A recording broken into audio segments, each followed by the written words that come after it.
Debate വിത്ത് സ്മൃതി Paruthikad.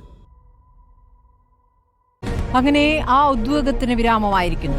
CPM OLXൽ സ്വതന്ത്രനെ തേടുന്നു എന്ന കോൺഗ്രസ് പരിഹാസത്തിന് സ്വരാജിനെ നിർത്താൻ ധൈര്യമുണ്ടോ എന്ന വെല്ലുവിളിക്ക് പാർട്ടി ചിഹ്നത്തിൽ M സ്വരാജിനെ കളത്തിലിറക്കി CPM മറുപടി നൽകിയിരിക്കുകയാണ്. അകത്തോ പുറത്തോ എന്ന PV അൻവറിന്റെ വിലപേശലുകൾക്കിടെയാണ് അൻവർ പാതി വഴിക്കിറങ്ങിപ്പോയ സീറ്റ് അങ്ങനെ അങ്ങ് വിട്ടുകൊടുക്കേണ്ടതില്ല എന്ന തീരുമാനത്തിലേക്ക് CPM എത്തുന്നത്. രണ്ട് നിലമ്പൂരുകാർ പോരാടുമ്പോൾ എങ്ങനെയാകും വിധിയെഴുത്ത്? തെരഞ്ഞെടുപ്പ് ചുമതലയുമായി നിലമ്പൂരിൽ നേരത്തെ തന്നെ എത്തിയ സ്വരാജിന് ഇനി വോട്ടുവഴിയിലേക്ക് ഇറങ്ങണം. ഉമ്മൻചാണ്ടിയുടെ കല്ലറയിൽ ആദരമർപ്പിച്ചും മുതിർന്ന നേതാക്കളെ കണ്ട് ആശീർവാദം തേടിയും ആര്യാടൻ ഷൗക്കത്ത് ഇറങ്ങിക്കഴിഞ്ഞു. ഭാഷയുടെ ഒഴുക്കിലും മൂർച്ചയിലും സഭയിലും പുറത്തും തിളങ്ങിയ M സ്വരാജ് നിലമ്പൂരിൽ സൗമ്യഭാവത്തിലാണ്. പോരാട്ടം വ്യക്തിപരമല്ല, ആശയപരമെന്ന വിനയാന്യുതനാവുന്നു. കളിക്കളം ഒരുങ്ങിക്കഴിഞ്ഞു. അൻവറിന് രാഷ്ട്രീയ ഭാവി നിശ്ചയിക്കാനുള്ള സമയവും ആഗതമായിരിക്കുകയാണ്. ഇടവപ്പാതിയിൽ നാട് നനഞ്ഞൊഴുകുമ്പോൾ നിലമ്പൂർ പോരാട്ടച്ചൂടിലാണ്. തീ പാറുമോ എന്നതാണ് ചോദ്യം.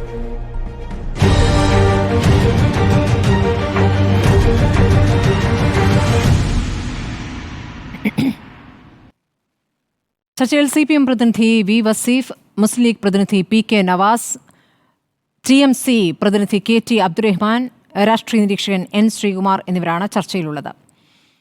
അത് ഞാൻ KT അബ്ദുറഹ്മാനിലേക്ക് പോവുകയാണ്. ശ്രീ അബ്ദുറഹ്മാൻ, PV അൻവർ അകത്തോ പുറത്തോ എന്ന് തീരുമാനിക്കാനുള്ള യോഗം ഇപ്പോൾ UDFൽ നടന്നുകൊണ്ടിരിക്കുന്നു എന്നുള്ള സൂചനകളാണല്ലോ ലഭിക്കുന്നത്. ഇപ്പോൾ M സ്വരാജ് അപ്പുറത്ത് സ്ഥാനാർത്ഥിയായി വരുമ്പോൾ അൻവറിന് ആശങ്കയുണ്ടോ?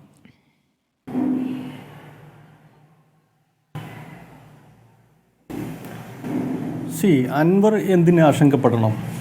നമുക്കറിയാം, അൻവർ എന്ന ഒരു പൊളിറ്റീഷ്യനെ കുറിച്ച് നമ്മൾ ഒരുപാട് കാലമായി കേൾക്കുന്നതാണ്. അദ്ദേഹം വിദ്യാർത്ഥി കാലഘട്ടം മുതൽ രാഷ്ട്രീയ ജീവിതം തുടങ്ങിയ ആളാണ്. അദ്ദേഹത്തിൻ്റെ രാഷ്ട്രീയം നമ്മൾ പല സമയങ്ങളിലും കണ്ടതാണ്. അദ്ദേഹത്തിൻ്റെ രാഷ്ട്രീയം എന്ന് പറയുന്നത് അത് ജനപക്ഷത്ത് നിൽക്കുന്ന ഒരു രാഷ്ട്രീയമാണ് എന്ന് നമുക്കെല്ലാവർക്കും അറിയാമല്ലോ. അതുകൊണ്ടാണല്ലോ എല്ലാ സൗഭാഗ്യങ്ങളും ഉണ്ടായിട്ടും ഒരു MLA എന്നുള്ള നിലയ്ക്ക് മറ്റെല്ലാ MLAമാർക്ക് കിട്ടുന്ന ഇതിലും അധികം പരിഗണന കിട്ടിയിട്ടും അദ്ദേഹത്തിന് ഈ ഗവൺമെൻറ്, അതുപോലെ തന്നെ നമ്മുടെ ബഹുമാന്യനായിട്ടുള്ള മുഖ്യമന്ത്രിയൊക്കെ ജനങ്ങളിൽ നിന്ന് അകലുന്നു എന്ന് തോന്നിയപ്പോൾ അത് വളരെ ഇട്ടെറിഞ്ഞു പോരാൻ അദ്ദേഹത്തിന് ഒരു പ്രയാസം തോന്നിയില്ല എന്ന് നമുക്കൊക്കെ അറിയുന്നതാണ്. അപ്പോൾ അദ്ദേഹത്തിന് എന്ത് ഭയമാണ് നിങ്ങളെല്ലാം പറയുന്നത്? അദ്ദേഹത്തിനെ അങ്ങനെ തുടരുമ്പോൾ ഏതെങ്കിലും ഒരു ഭാഗത്ത് നിൽക്കേണ്ടതുണ്ട്.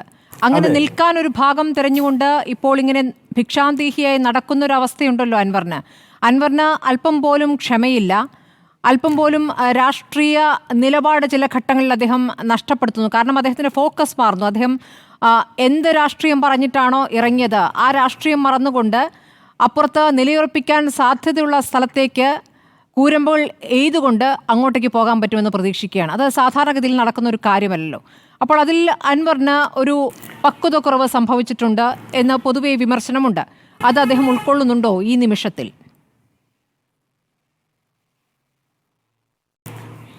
സ്മൃതി, അദ്ദേഹത്തിന് രാഷ്ട്രീയം അറിയില്ല എന്നുള്ളതൊക്കെ നമുക്ക് ആർക്ക് പറയാൻ സാധിക്കുക? അദ്ദേഹം ഏതെങ്കിലും മുന്നണിയുടെ ഭാഗമായിട്ട് നിൽക്കണം എന്നുള്ളത് കൊണ്ടാണല്ലോ അദ്ദേഹം കത്ത് കൊടുത്ത് വെയിറ്റ് ചെയ്തിരുന്നത്. എന്താണ് ഇവിടെ സംഭവിച്ചത്? ഇന്നത്തെ പ്രതിസന്ധിക്ക് കാരണം അതല്ലേ നമ്മൾ ചർച്ച ചെയ്യേണ്ടത്? എന്താണ് ഇന്ന് അൻവർ വിഷയവും UDF വിഷയവും നിങ്ങൾ ചർച്ച ചെയ്യുന്നുണ്ടല്ലോ. ഇവിടെ യഥാർത്ഥ കാരണം എന്താണ്? ഞങ്ങൾ 5 മാസമായിട്ട് UDF മുന്നണിക്കകത്ത് കയറാൻ വേണ്ടിയിട്ട് കത്ത് കൊടുത്ത് കാത്തിരിക്കുകയാണ്. അതിൽ കഴിഞ്ഞ മെയ് 2 തീയതി UDF ചേർന്നു. UDF ചേർന്നതിന് ശേഷം ബഹുമാന്യനായിട്ടുള്ള പ്രതിപക്ഷ നേതാവ് VD സതീശന് ഈ UDF തത്വത്തിൽ അംഗീകാരം നൽകി. കക്ഷിയാക്കണം, മുന്നണിയിലേക്ക് എങ്ങനെയാണ് അസോസിയേറ്റ് ആക്കണമെന്നാണ് പറഞ്ഞത്. ഞങ്ങൾ അത് സമ്മതിച്ചതല്ലേ? നിങ്ങൾ അൻവറിനെ കുറിച്ച് വിനയാന്വിതനല്ല എന്ന് അടിസ്ഥാനത്തിലാണ് പറയുന്നത് എന്ന് എനിക്ക് മനസ്സിലാകുന്നില്ല. ഞങ്ങൾക്ക് അസോസിയേറ്റായിട്ട് നിങ്ങൾക്ക് പിന്നെ ഈ മുന്നണിക്കകത്ത് കയറാം എന്ന് പറഞ്ഞപ്പോൾ അത് അംഗീകരിച്ചവരല്ലേ ഞങ്ങൾ? ആ അസോസിയേറ്റ് എന്ന അങ്ങനെയുള്ള ഒരു പദവി പോലും ബഹുമാന്യനായിട്ടുള്ള പ്രതിപക്ഷ നേതാവ് വി ഡി സതീശൻ പ്രഖ്യാപിക്കാതെ അനന്തമായി നീട്ടിക്കൊണ്ടുപോയത് കൊണ്ടല്ലേ അവിടം വരെ നിങ്ങൾ ശരിയെന്ന് സമ്മതിച്ചാൽ അതിനുശേഷം അൻവർ എടുത്തിരിക്കുന്ന സമീപനമുണ്ടല്ലോ, അതുകൂടി പ്രധാനപ്പെട്ട പ്രശ്നമാണല്ലോ. ഒരു രാഷ്ട്രീയ പാർട്ടിക്ക് അവരുടെ സ്ഥാനാർത്ഥിയെ നിശ്ചയിക്കാം. ലീഗ് പോലും അതിലെടുത്തിരിക്കുന്ന ഏറ്റവും നല്ല നിലപാട് നിങ്ങൾ കാണുന്നതാണല്ലോ. UDFന്റെ ഭാഗമായിരിക്കുന്ന മുസ്ലിം ലീഗ് എടുത്തിരിക്കുന്ന നിലപാട്. ആര്യാടൻ ഷൗക്കത്തിനെ UDF ഒറ്റക്കെട്ടായി സ്ഥാനാർത്ഥിയായി നിശ്ചയിക്കുമ്പോൾ ആ സ്ഥാനാർത്ഥി അപ്പുറത്ത് ചർച്ച നടത്തിയ ആളാണെന്നും അയാൾ ജയിക്കില്ല എന്നും പറയുന്ന ഒരാൾ വളരെ വേഗത്തിൽ തന്നെ മുന്നണിയിൽ കയറണമെന്നങ്ങനെ വാശി പിടിക്കാനാകും? അതൊരു പ്രശ്നം തന്നെയല്ലേ?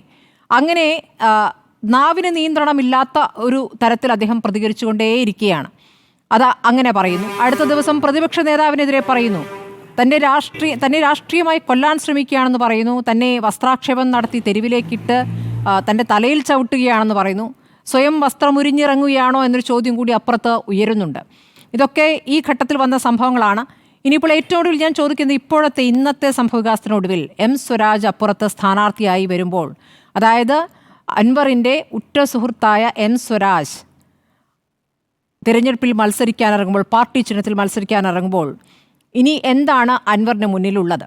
UDFിൽ പോവുക എന്നല്ലാതെ മറ്റെന്തെങ്കിലും വഴിയുണ്ടോ? അപ്പോൾ അവർ പറയുന്ന ഒത്തുതീർപ്പിന് വഴങ്ങിയല്ലാതെ മറ്റെന്തെങ്കിലും പോകാൻ വഴിയുണ്ടോ? ഇനിയിപ്പോൾ ഒറ്റയ്ക്ക് മത്സരിക്കുക എന്ന ആലോചനയ്ക്ക് അദ്ദേഹം പോകുമോ?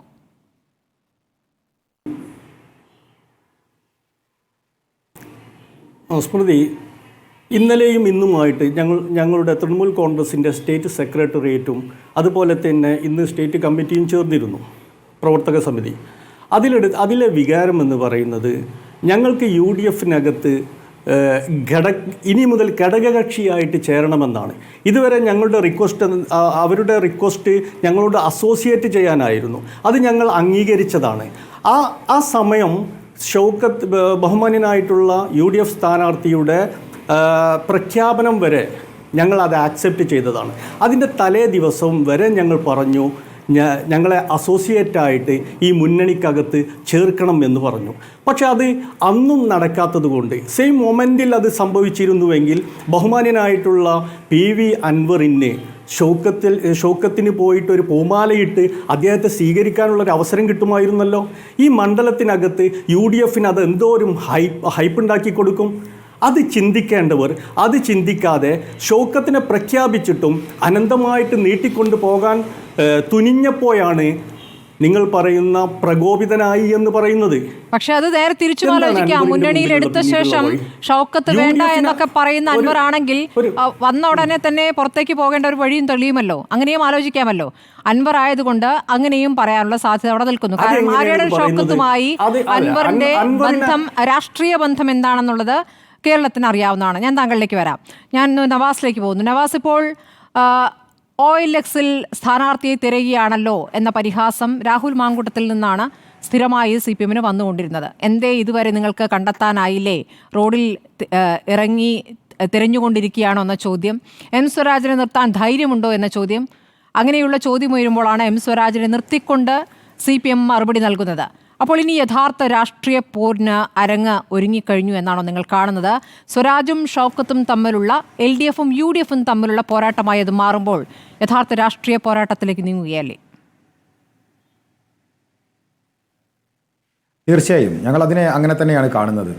എന്തുകൊണ്ട് സ്വരാജിനെ നിർത്താൻ സാധിക്കുമോ എന്ന് ഞങ്ങൾ ചോദിച്ചു എന്നതൊക്കെ വലിയ, ഇപ്പോൾ സ്വരാജ് തന്നെ സ്ഥാനാർത്ഥി പ്രഖ്യാപനം നടന്ന ശേഷം പറഞ്ഞത് പ്രതിപക്ഷം ആഗ്രഹിച്ച സ്ഥാനാർത്ഥിയാണ് ഞാൻ എന്നൊക്കെ പറയുന്നത് കേട്ടു. എന്തുകൊണ്ടാണ് പ്രതിപക്ഷം അങ്ങനെ ഒരു രാഷ്ട്രീയത്തെ ഉയർത്തിക്കൊണ്ടുവന്നത്? നമുക്കറിയാം, തൊട്ടടുത്ത് തിരഞ്ഞെടുപ്പ് കഴിഞ്ഞ പാലക്കാട്, അവിടെ ഇടതുപക്ഷത്തിൻ്റെ സ്ഥാനാർത്ഥിയല്ല മത്സരിച്ചത്.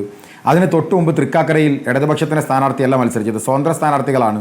അപ്പോൾ ഞങ്ങൾ പറയുന്ന ഒരു പൊളിറ്റിക്കൽ ഫൈറ്റ് കേരളത്തിൽ ഞങ്ങൾക്ക് ആവശ്യമുണ്ട്.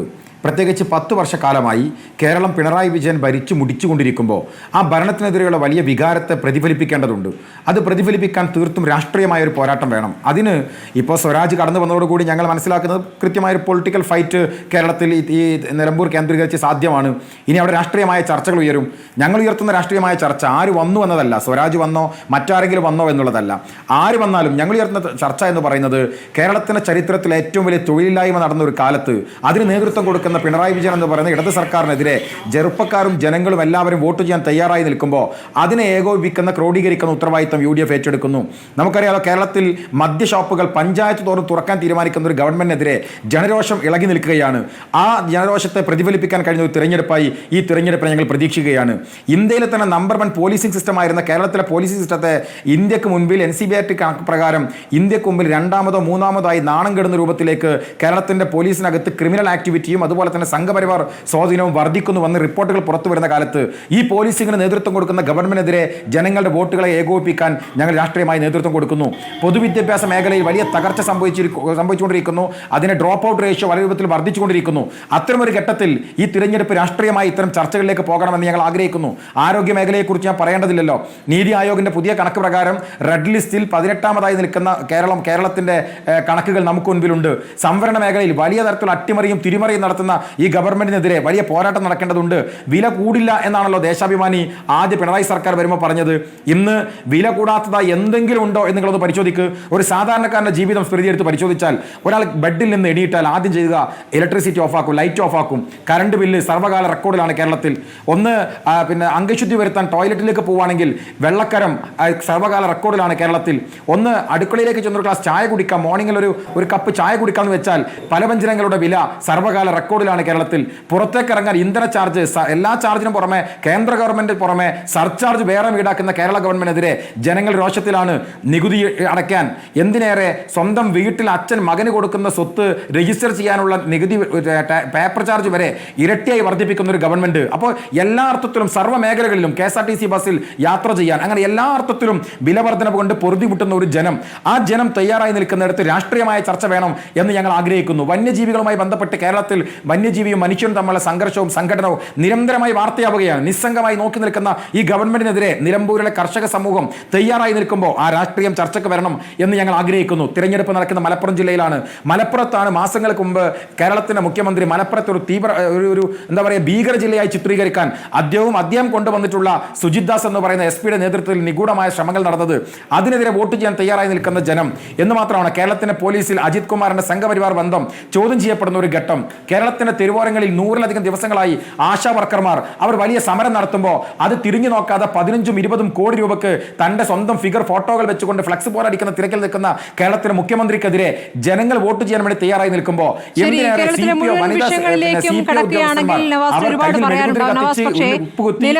നിലമ്പൂരിൽ പ്രതിഫലിക്കുന്ന കാര്യങ്ങൾ എന്ന് പറയുമ്പോൾ താങ്കൾ പറഞ്ഞതുപോലെ മലപ്പുറം ജില്ലയുമായി ബന്ധപ്പെട്ട് പിണറായി വിജയൻ നടത്തിയ പ്രതികരണം, അദ്ദേഹം ഒരു പത്രത്തിന് നൽകിയ അഭിമുഖത്തിൽ നൽകിയ വാചകം, അത് വീണ്ടും കീറി മുറിച്ച് കേരളം ചർച്ച ചെയ്തതാണല്ലോ. ഇപ്പോൾ നോക്കൂ, അവിടെ വന്നിരിക്കുന്ന സ്ഥാനാർത്ഥി മുസ്ലിം ന്യൂനപക്ഷത്തോടെടുക്കുന്ന സമീപനം അത് നിങ്ങൾക്ക് തിരിച്ചടിയാകുമോ എന്നൊരു ചോദ്യം കൂടി അവിടെ നിൽക്കുന്നില്ലേ?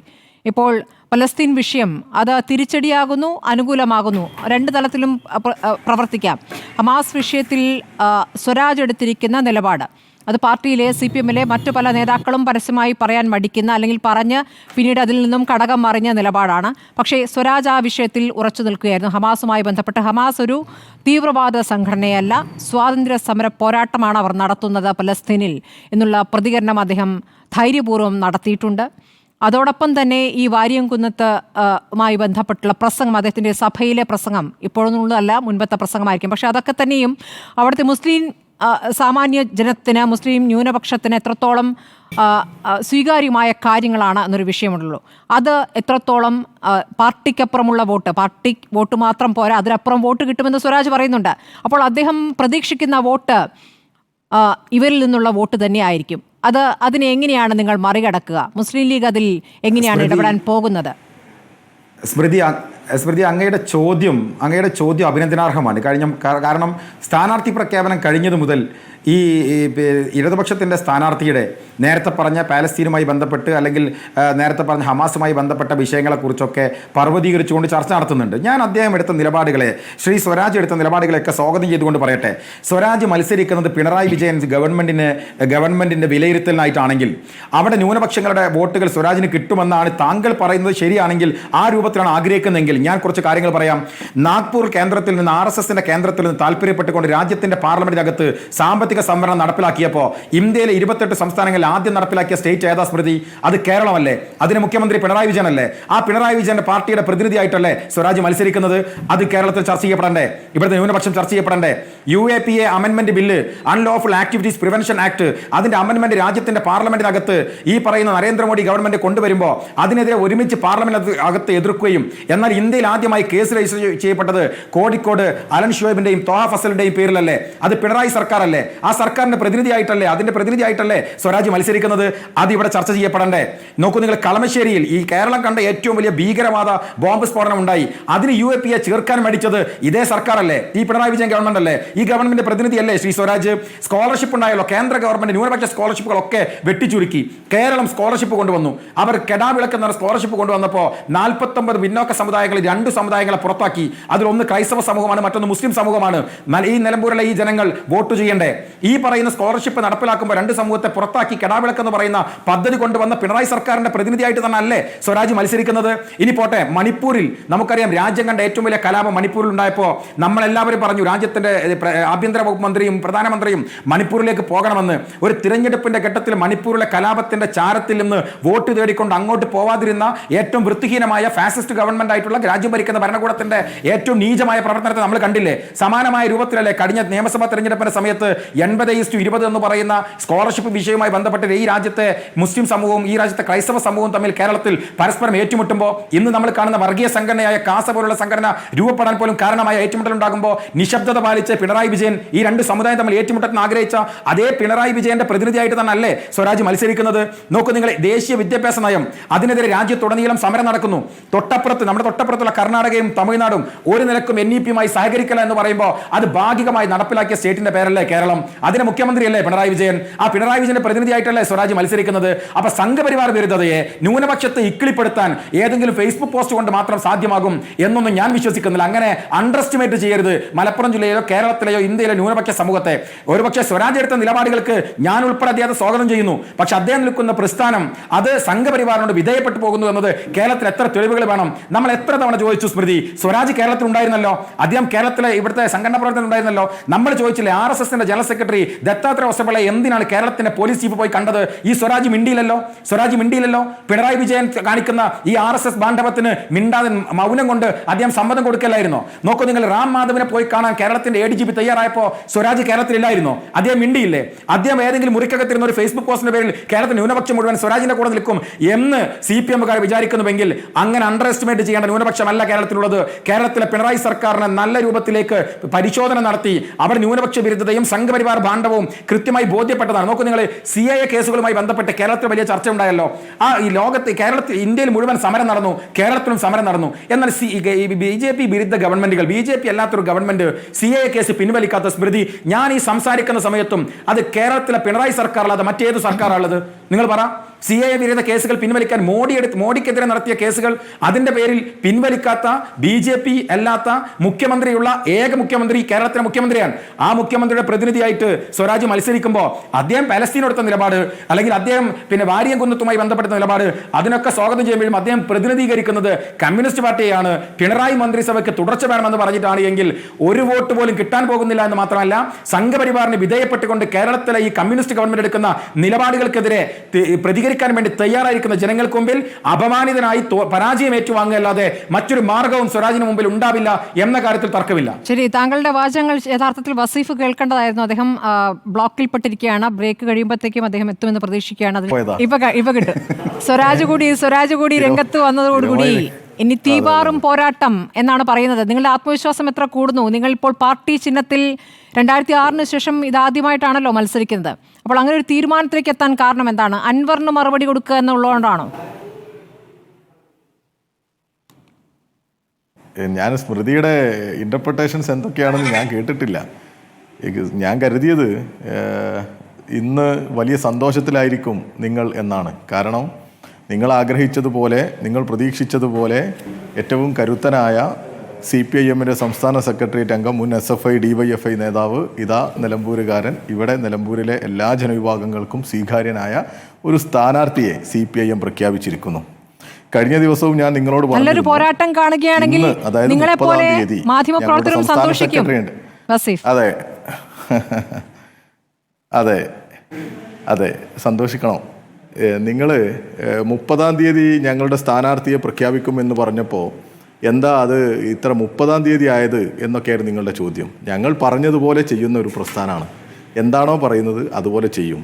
മറ്റവരെ പോലെ ഓരോരുത്തരും അങ്ങ് സ്ഥാനാർത്ഥിയായിട്ട് ഇറങ്ങി വന്ന് ഞാനാണ് സ്ഥാനാർത്ഥി എന്ന് കതറുമിട്ട് പൗഡറുമിട്ട് വന്നിട്ട് ഈ പറഞ്ഞു പോകുന്ന ഒരു സ്ഥിതിയില്ല. ഓരോരുത്തരും ഇറങ്ങി സ്ഥാനാർത്ഥിയായി തമ്മിൽ തല്ലി തെരുവിൽ അടികൂടി ആളെ കൊല്ലുന്ന ഒരു സംഘടനയല്ല ഞങ്ങളുടേത്. ഞങ്ങൾക്കൊരു സംഘടനാ സംവിധാനമുണ്ട്. ആ സംഘടനാ സംവിധാനത്തിൻ്റെ സംസ്ഥാന നേതൃത്വം നിങ്ങളോടും എല്ലാവരോടും പറഞ്ഞു 30-ാം തീയതി ഞങ്ങൾക്ക് യോഗമുണ്ട്, ആ യോഗത്തിൽ ഞങ്ങൾ പ്രഖ്യാപിക്കും. അതാണ്. പക്ഷേ സംഘടനാ സംവിധാനത്തിൽ സ്വതന്ത്രനെ തേടുകയായിരുന്നെന്നും നിവൃത്തികേട് കൊണ്ടാണ് സ്വരാജിനെ ഇപ്പോൾ സ്ഥാനാർത്ഥിയാക്കിയത് എന്നുമാണ് പ്രതിപക്ഷം പറയുന്നത്. എന്താണ് മറുപടി? പ്രതിപക്ഷ പറയുന്നല്ലേ? പ്രതിപക്ഷം അതുപോലെ എന്തൊക്കെ പറയുന്നുണ്ട്. ഒരിക്കൽ പറഞ്ഞത് പിന്നെ പറയില്ല. നേരത്തെ പ്രതിപക്ഷം പറഞ്ഞത് എന്താ? സ്വരാജിനെ മത്സരിപ്പിക്കുന്ന.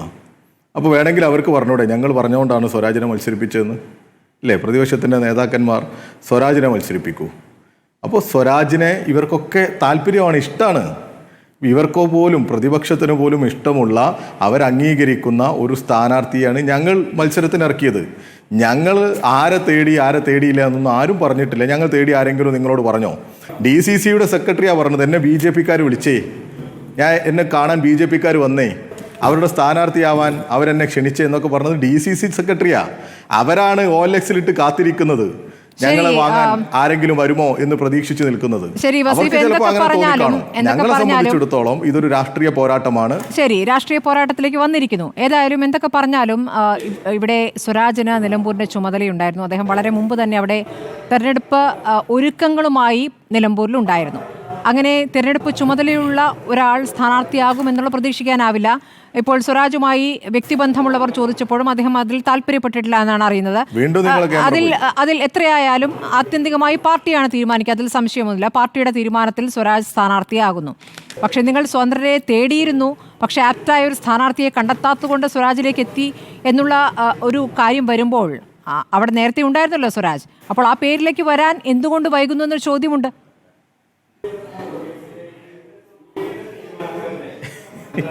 എന്താണ് നിങ്ങൾ ഇങ്ങനെ നമ്മുടെ നാട്ടിലൊക്കെ പറയുന്ന ക്ഷീരമുള്ളവർ അകടിയും ചുവട്ടിലും നിങ്ങളുടെ കൗതുകം മറ്റു പലതുമാണ്. എന്തൊരു കഷ്ടമാണ്. ഞങ്ങളുടെ സ്ഥാനാർത്ഥിയെ തീരുമാനിക്കാനുള്ള അവകാശം ഞങ്ങൾക്കില്ലേ?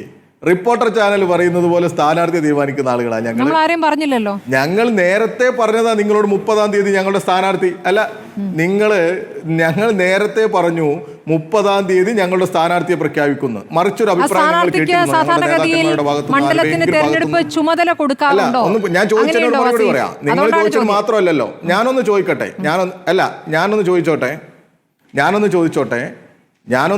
നിങ്ങൾ ചോദിക്കുന്നതിന് മാത്രമല്ലല്ലോ.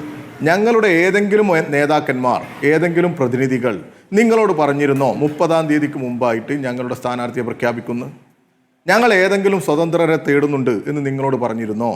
പറ. പല പേരുകൾ ഉയർന്നു കേട്ടിരുന്നല്ലോ. നിങ്ങൾക്ക് പറയാൻ പറ്റില്ല. നിങ്ങളുടെ ഊഹങ്ങൾ, നിങ്ങളുടെ പ്രതിനിധികൾ ഇന്ന് രാവിലെയും കഴിഞ്ഞ ദിവസം നിങ്ങൾ എഴുതി കളിച്ചു. എവിടുന്ന് കേട്ടു? നിങ്ങളുണ്ടാക്കി. നിങ്ങളോട് ഞങ്ങൾ ആരെങ്കിലും പറഞ്ഞോ ഇന്ന ആളുകൾ നിങ്ങൾക്കിടയിൽ നിന്ന് തന്നെ ഉയർന്ന പേരുകളാണ്. ആ പേരുകളൊക്കെ പറയുന്ന ഘട്ടത്തിൽ അങ്ങനെയെങ്കിൽ അതൊരു വലിയ കുഴപ്പമായി നിങ്ങൾ അവതരിപ്പിച്ചിട്ടുമില്ല.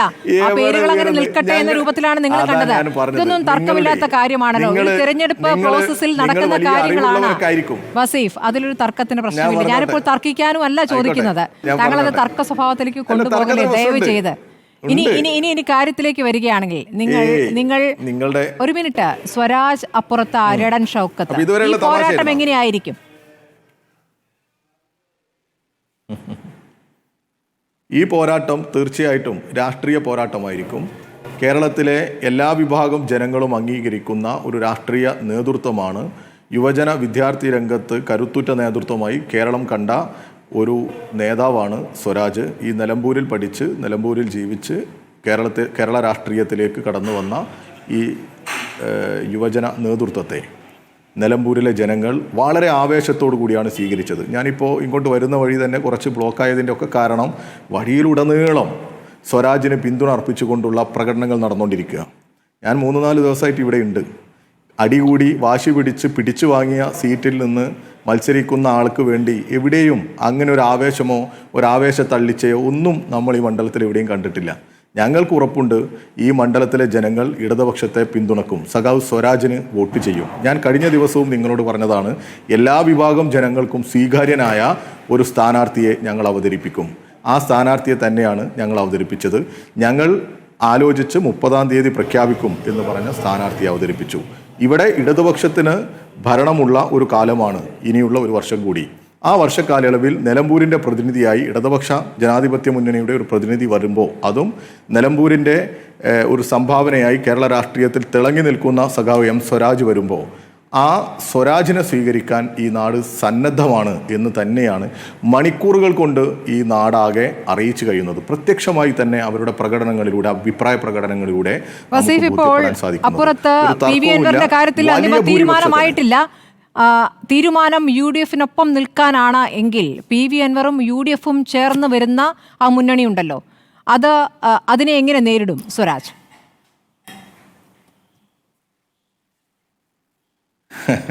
ഞങ്ങൾ തുടക്കത്തിലേ പറഞ്ഞതല്ലേ, ഞങ്ങൾ ഈ അൻവറും ജമാഅത്തെ ഇസ്ലാമിയും SDPIയും BJPയും UDF-ഉം ഒക്കെ ഒരുമിച്ച് വരും എന്നാ ഞങ്ങൾ പ്രതീക്ഷിക്കുന്നത്. അവരൊക്കെ ഒരു ഭാഗത്ത് നിൽക്കും, ചില മാധ്യമങ്ങളും നിൽക്കും. അങ്ങനെ ഒരുമിച്ച് നിന്ന് ഞങ്ങളെ നേരിടും. അതിനെ മറികടക്കാനുള്ള തന്ത്രങ്ങളും അതിനെ മറികടക്കാനുള്ള സംഘടനാ സംവിധാനങ്ങളുമാണ് എല്ലാ അവിശുദ്ധ കൂട്ടുകെട്ടിനെയും അതിജീവിച്ച് മുന്നോട്ട് പോകാനുള്ള കെൽപ്പ് നിലമ്പൂരിലെ സംഘടനാ സംവിധാനത്തിനുണ്ട്. നിലമ്പൂരിലെ ജനങ്ങളും അതുപോലെ തന്നെ ഈ വികസന തുടർച്ചയ്ക്ക് വേണ്ടി ഈ മണ്ഡലത്തിൽ ഇടതുപക്ഷത്തിൻ്റെ ഒരു പ്രതിനിധി MLA ആയിരിക്കുമ്പോൾ ചെയ്തു വന്ന ഒരുപാട് കാര്യങ്ങളുണ്ട്.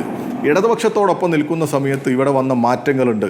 ആ മാറ്റങ്ങൾക്ക്, ആ വികസനത്തിനൊക്കെ തുടർച്ച ഉണ്ടാകും എന്ന് തന്നെയാണ് അവർക്ക്. അൻവറിന്റെ നേട്ടങ്ങൾ പറഞ്ഞ് അൻവർ എന്ന MLA-യുടെ നേട്ടങ്ങൾ ചോദിക്കേണ്ടി വരും. അങ്ങനെ ഞാൻ പറഞ്ഞോ? അല്ല, അങ്ങനെ വേണ്ടി നിങ്ങൾ പറഞ്ഞ MLA ഇടതുപക്ഷത്തിന്റെ ഭാഗമായിട്ടാണ് ഈ മണ്ഡലത്തിൽ വികസന പ്രവർത്തനങ്ങൾ നടത്തിയത്. ഈ MLA രാജിവെച്ചതിന് ശേഷം പോലും ഈ മണ്ഡലത്തിൽ ബൈപ്പാസിന് വേണ്ടി 272 കോടി രൂപ അനുവദിച്ച സർക്കാരിന്റെ പേര് LDF എന്നാണ്. അതിന് മുഖ്യമന്ത്രി സഖാവ് പിണറായി വിജയനാണ്. ഞങ്ങൾ ഇവിടെ ഇടതുപക്ഷ ഗവൺമെന്റിന്റെ ഭാഗമായി നടത്തിയ വികസന പ്രവർത്തനങ്ങളുണ്ട്. ആ വികസന പ്രവർത്തനങ്ങളാണ് ഇവിടെ ആണയിട്ട് പറയുക, അതാണ് ജനങ്ങളുടെ മുമ്പിൽ അവതരിപ്പിക്കുക. അതിന്റെ തുടർച്ചയിലാണ് ഞങ്ങൾ ഇവിടെ വരാൻ പോകുന്നത്. ശരി, N. ശ്രീകുമാർ, ഏതായാലും ഈ തെരഞ്ഞെടുപ്പിനെ ഒരു രാഷ്ട്രീയ പോരാട്ടമായി CPM കാണുന്നു. 2006 ശേഷം ഇതാദ്യമായി പാർട്ടി ചിഹ്നത്തിൽ പാർട്ടിയുടെ സ്ഥാനാർത്ഥിയെ തന്നെ ഇറക്കാൻ തീരുമാനിക്കുന്നു. അത് അവരുടെ ഒരു ഗതികേടാണ് എന്ന രൂപത്തിൽ പ്രതിപക്ഷം പറയുന്നുണ്ട്. എങ്കിലും സ്വരാജ് ഒരു ചെറിയ സ്ഥാനാർത്ഥിയല്ലല്ലോ, പ്രധാനപ്പെട്ട അവരുടെ നേതാവാണ്. വാക്ചാതുരി കൊണ്ട്, നല്ല പ്രസംഗങ്ങൾ കൊണ്ട് ജനത്തെ കയ്യിലെടുക്കാൻ കഴിയുന്ന നേതാവാണ്. ആ നിലയ്ക്ക് വരുമ്പോൾ ഈ പോരാട്ടം UDF-നും കടുക്കില്ലേ ശ്രീ N. ശ്രീകുമാർ? നോക്കൂ സ്മൃതി, ശ്രീ സ്വരാജിനെ സ്ഥാനാർത്ഥിയാക്കാനുള്ള CPM-ൻ്റെ തീരുമാനം വളരെ നല്ലതാണ്. കാരണം 2 മുന്നണികൾ മാത്രം ശക്തിയുള്ള ഒരു 3-ാം മുന്നണിയുടെ പ്രവേശനം കൂടിയുള്ള ഇവിടെ കണ്ടമാന സ്വതന്ത്രന്മാരെ നിർത്തിയിട്ട് ഒരു രാഷ്ട്രീയ പരീക്ഷണം നടത്തുന്നതിനേക്കാൾ നല്ലത് ഭരണപ്രതിപക്ഷ പോരാട്ടമാണ്. അപ്പോൾ ഭരണപ്രതിപക്ഷ പോരാട്ടത്തിൽ അതുകൊണ്ടാണ് പ്രതിപക്ഷം പറഞ്ഞത്, പിണറായി വിജയൻ്റെ പ്രതിനിധി അയക്കൂ, നിങ്ങൾ നമുക്ക് പോരാടാം. അതുകൊണ്ടാണ് പറഞ്ഞത് സ്വരാജിനെ അയക്കൂ. കാരണം സ്വരാജ് മലപ്പുറം ജില്ലക്കാരനാണ്, സെക്രട്ടേറിയറ്റ് അംഗമാണ്. നിങ്ങൾ സ്വരാജിനെ അയക്കൂ എന്ന് പറയാൻ കാരണം എന്താ വെച്ചാൽ അവരുടെ പിണറായി വിജയൻ്റെ ഗവൺമെൻറ്റിൻ്റെ നല്ലൊരു മുഖമാണ്. ആ പിണറായി വിജയൻ്റെ പ്രതിനിധിയാകാൻ യോഗ്യനായ ഒരാളാണ് സ്വരാജ്. ഇവിടെ ശ്രീ വസീഫ് വളരെ ആഹ്ലാദത്തിലാണ് സ്വരാജിനെ അങ്ങോട്ട് ഇറക്കിയതിനെക്കുറിച്ച് പറയുന്നത്. UDF ആവശ്യപ്പെട്ട സ്വരാജ് ഇതാ വരുന്നു എന്ന് പറഞ്ഞാൽ അദ്ദേഹം ഒരുപാട് ചിരിക്കുന്നുണ്ട്. അപ്പോൾ അതിൻ്റെ കാരണം എനിക്ക് മനസ്സിലാകുന്നില്ല. ആദ്യം സ്വരാജിനെ മത്സരിക്കാൻ താല്പര്യമില്ലെന്നൊക്കെ കേട്ടിരുന്നു, മുഖ്യമന്ത്രി മത്സരിക്കണമെന്ന് പറഞ്ഞിരുന്നൊക്കെ വാർത്തകളുണ്ടായിരുന്നു. എനിക്ക് അതിൻ്റെ അന്തരാർത്ഥമൊന്നും അറിയാൻ വയ്യ. പക്ഷേ എന്തായാലും പിണറായി ഗവൺമെൻറ്റിൻ്റെ ഒരു പ്രതിനിധി, ഡയറക്റ്റ് പ്രതിനിധി പോരാട്ടത്തിന് വരികയാണ്. പക്ഷേ ഇവിടെ ഒരു വിഷയം എന്താണെന്ന് വെച്ചാൽ ഇവരെന്തുകൊണ്ടാണ് അങ്ങനെയാണെങ്കിൽ ഇത്രയും താമസിച്ചെന്നുള്ളതാണ്. കാരണം ഗോവിന്ദ മാഷ് പാർട്ടി പത്രത്തിൽ എഴുതിയ ലേഖനത്തിൽ, ഇന്നലെ എഴുതിയ ലേഖനത്തിൽ രാഷ്ട്രീയ വഞ്ചനയ്ക്കെതിരായ പോരാട്ടം എന്നാണ് എൻ്റെ ഹെഡിങ്. രാഷ്ട്രീയ വഞ്ചനയ്ക്കെതിരായ പോരാട്ടം. അപ്പോൾ അങ്ങനെ വഞ്ചനയ്ക്കെതിരായ പോരാട്ടം എന്ന് വെച്ചാൽ അൻവറിനെതിരായൊരു പോരാട്ടമായിരിക്കും ഉദ്ദേശിച്ചിട്ടുണ്ടാവുക. അങ്ങനെയാണെങ്കിൽ അദ്ദേഹം എന്തുകൊണ്ടാണ് ഇത്രയും കാലം വൈകിയത്? അപ്പോൾ ആ ചോദ്യത്തിന് ഇവർ പറയുന്നത് ഞങ്ങൾക്ക് ചില സംവിധാനങ്ങളുടെ ഒരു സംവിധാനവുമില്ല. കാരണം എന്താണ്? UDFലും കോൺഗ്രസിലും അസ്വസ്ഥത ഉണ്ടാക്കാൻ പറ്റാവുന്ന ഒരു സ്വതന്ത്രനവർക്ക് കിട്ടിയില്ല. അതാണ് എൻ്റെ പച്ചമലയാളം. അപ്പോൾ അതുകൊണ്ട് അൻവറിനൊരു മറുപടിയും കൊടുക്കണം. അൻവറിനുള്ള മറുപടിയാണ് സത്യത്തിൽ സ്വരാജ്. കാരണം അൻവർ അവിടെ ഇടതു മുന്നണി സ്വതന്ത്രനായി ജയിച്ചത് ഞങ്ങളുടെ വോട്ട് കൊണ്ടാണ്. സ്വരാജ് വരുന്നത് അൻവറിനുള്ള മറുപടിയാണ് എന്നുള്ളതാണ്. അതിനെ അൻവർ തീരുമാനിക്കട്ടെ. ഈ CPMൻ്റെ പ്രതിനിധിയെ തോൽപ്പിക്കണോ വേണ്ട എന്നുള്ള അൻവർ തീരുമാനിക്കട്ടെ. സത്യത്തിൽ രാഷ്ട്രീയ വഞ്ചന എന്ന് പറയുമ്പോൾ അൻവറിനാണ്. അൻവറിനുള്ള മറുപടിയാണ് സ്വരാജ്, യാതൊരു തർക്കവും വേണ്ട. ഇതൊരു ഈ CPMനെ സംബന്ധിച്ചിടത്തോളം ഇവിടുത്തെ ഈ മത്സരം എനിക്ക് തോന്നുന്നു അവർക്ക് അവരുടെ സ്വാധീനം കൂടി മനസ്സിലാക്കാൻ വേണ്ടി സഹായിക്കും. കാരണം നിലമ്പൂർ അവരെ ഒരുപാട് തവണ മത്സരിച്ചെങ്കിലും ഒക്കെ സ്വതന്ത്രന്മാരാണ്. അപ്പോൾ അതുകൊണ്ട് പാർട്ടിക്ക് എത്രത്തോളം ശക്തിയുണ്ട് അവിടെയെന്ന് അവർക്ക് അളക്കാൻ പറ്റുന്നൊരു അവസരമാണ്. അതിന് സർവേ നടത്താൻ പറ്റില്ല. ഒരു തിരഞ്ഞെടുപ്പിലെ വോട്ട് ചെയ്യുന്ന ആളുകളുടെ ആ ഭൂരിപക്ഷവും വോട്ടിൻ്റെ എണ്ണമൊക്കെ വെച്ചുകൊണ്ട് അവർക്ക് പറയാൻ പറ്റും ഞങ്ങളുടെ പാർട്ടി സ്ഥാനാർത്ഥിക്ക് ഇത്ര വോട്ട് കിട്ടും എന്നവർക്ക് കണ്ടെത്താനും പറ്റും. ജയവും തോൽവിയൊക്കെ ജനം തീരുമാനിക്കുന്നതാണ്. പക്ഷേ ഇതിൽ വേറൊരു പ്രശ്നം എന്താണെന്ന് വെച്ചാൽ ഈ സ്വരാജിനെ സ്ഥാനാർത്ഥിയാക്കുമ്പോൾ തന്നെ CPM അതിൽ നല്ലൊരു രാഷ്ട്രീയം കാണുന്നുണ്ട്.